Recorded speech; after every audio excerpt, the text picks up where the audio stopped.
আলহামদুলিল্লাহ আমাদের এখানে অনেক ভালো ইফতারি হয় আর এখানে খুবই আল্লাহর রহমত আছে, বরকত আছে।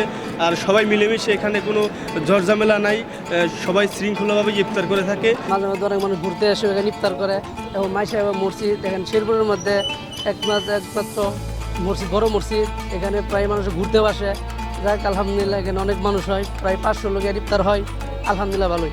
এখানে অনেক বড় মাপে আয়োজন করা হয়, অসংখ্য মানুষ আসে এখানে ইফতার খেতে। এখানে যারা ইফতার আয়োজন করে তারা ইফতারে যে সমস্ত মানুষ আছে তাদের সাথে অনেক বিনয়ী আচরণ করে। এখানে দৈনিক 500 থেকে 550 লোকের আয়োজন হয়। বোনা খিচুড়ি হয়, কতদিন আপনার কাচ্চি বিরিয়ানি হয়, আবার এর সঙ্গে আপনার পেঁয়াজি, বেগুনি, খেজুর, মুড়ি এসব দিয়ে নিত্যদিন ইফতারের আয়োজন করি। তবে এটা করে আমি খুবই তৃপ্তি পাই। এই মাস সাহেব মসজিদে কোনো শব্দ নাই।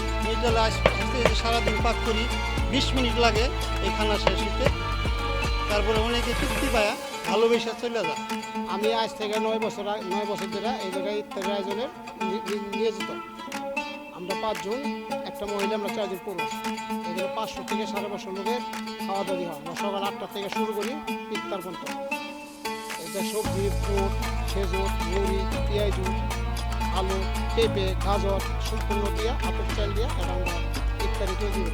সব কিছু খায়া জনগণ আমাদের ভালোবাসে, খায়া কি জনগণ তৃপ্তি বসে।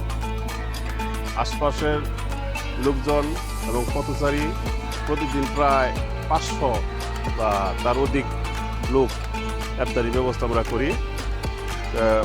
আইটেম থাকে সবজি খিচুড়ি, বুট, খেজুর, পেঁয়াজি এবং টমেটো, মুড়ি ইত্যাদি। আর প্রত্যেককে 1 বোতল করে পানি দেওয়া হয়। 500 এবং 500 অধিক লোক প্রতিদিন ইফতারি করায়। আমাদের এইটা কার্যক্রম প্রায় 12 থেকে 14 বছর যাবৎ চালু আছে।